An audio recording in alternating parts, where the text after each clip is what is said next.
থেকে মিটারের সোর্স হয়ে এদিকে গিয়ে এভাবে যেতে হবে, তাই তো? এই ক্ষেত্রে কিন্তু গুরুত্বপূর্ণ কিছু বিষয় আছে।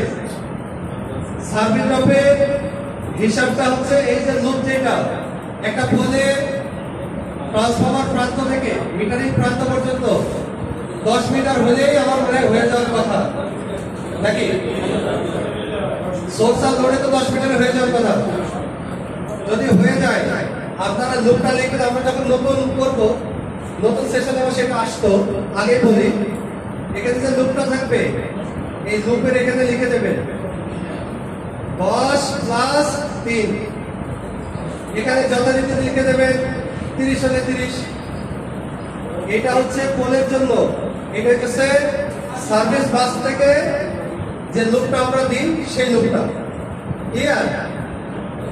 এটা আমরা যখন নিউ সেশনে যাব তখন এটা অটোমেটিক এসে যেত আর কি। স্যার